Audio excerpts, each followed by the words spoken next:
He told you. Senator Rand Paul calling out the media after newly released emails show a key Wuhan researcher thanked Dr. Fauci for downplaying the coronavirus lab leak theory. But still, the press wasted no time gushing over the emails, 3,000 plus, actually praising their frank honesty and the pressure that fell on one man's shoulders.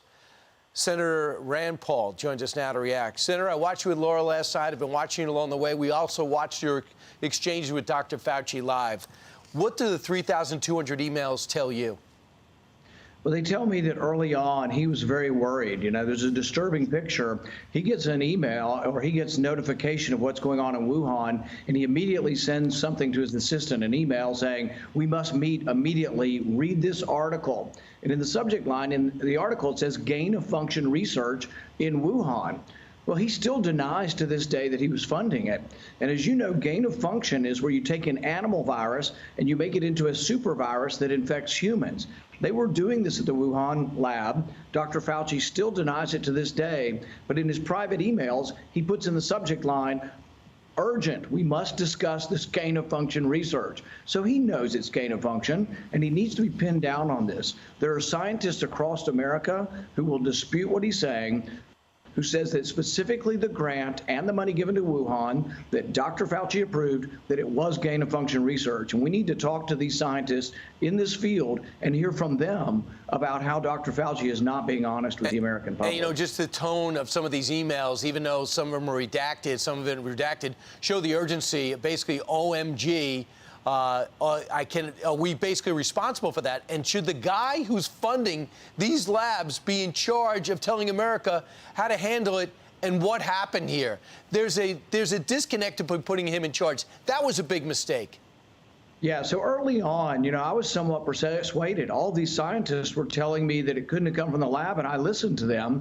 But then I discovered that they had not revealed that they were the very scientists that were funding the lab. So the conflict of interest is this.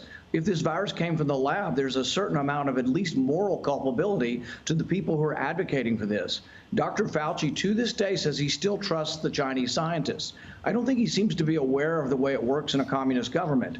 Do you think there aren't military generals in that lab as well? Do you think some of the scientists aren't also in the Communist Party and the military? So I don't think that having trust of Chinese scientists with gain of function research was very wise. In fact, it was so naive that we shouldn't have Dr. Fauci in a position of advising the U.S., the world, or anybody else because he's shown such poor decision making. So I watched you brawl with him many times, but I thought in a fair way, and he would try to answer your questions. But the question was he telling the truth? One of which is unmasked. You told him, I've had it already. I have the antibodies. We don't know that for sure if you need to wear a mask. We have an email of him saying cloth masks don't work to somebody else. So he tells one scientist trying to urge him to tell the country to wear masks. He's telling somebody else they don't work. What do you think he thinks? It's the very definition of theater. If you ask him about immunity, if you ask him privately, if I've had the disease, do I in all likelihood have immunity? He'll say yes, but then he'll say, oh, we're going to completely discount it. And this is a very important public policy decision. In India, there's 1 billion people. 400,000 people a day are getting this. They have 4,000 people a day dying at least. And so there's a real question. Should you give the vaccine to people who've already had the disease, or should you save the vaccine for people who haven't been infected? There's not enough vaccine to go around in India. This is probably the most important public policy or public health decision in the world right now. But because Dr. Fauci isn't being honest about immunity, they may well be giving the vaccine to people who are already infected, which is not allowing enough people to get vaccinated for them to get to herd immunity. And Dr. Rand Paul, this is something people should keep in mind. If he has the checkbook and he's funding these labs and these are research that the researchers want funded, why would they ever come out against him? They would be against their own interests. So this formula doesn't work for America. Well, he has yet to apologize or even admit that they were doing gain of function research, even though his private emails admit immediately to his underling, oh my goodness, we have to do something immediately about this gain of function research. So he admits in private what he won't say in public. And this is a big deal because if he would at least say he made a mistake, there might be some consideration. But he's still denying that we funded the Wuhan lab, gain of function research, or that they were doing it, or that it was an unwise decision. There's a bigger decision also, Brian. We have 11 labs in the United States doing gain of function.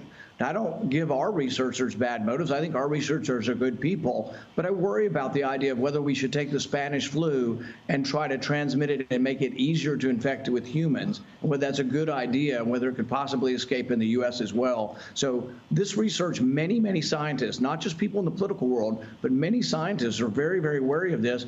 And I'm going to try to have a hearing in Washington. I don't think the Democrats will allow us to do it officially, but I'm going to try to have an open discussion in the Capitol, bringing in the scientists who discuss and are worried about gain of function. Most of these people are not partisans. They're not Republicans or Democrats. They're just scientists, but they are impartial scientists who have been worried about this for a decade, that this could happen. Yeah, actually, what you brought up is not partisan either. I think we're all against the coronavirus and stopping the next one. And you've been there first. Hashtag Fire Fauci. I know exactly how you feel going into the segment, and I don't think you've changed your mind during. Senator Rand Paul, thanks for bringing all this front and center. Appreciate it.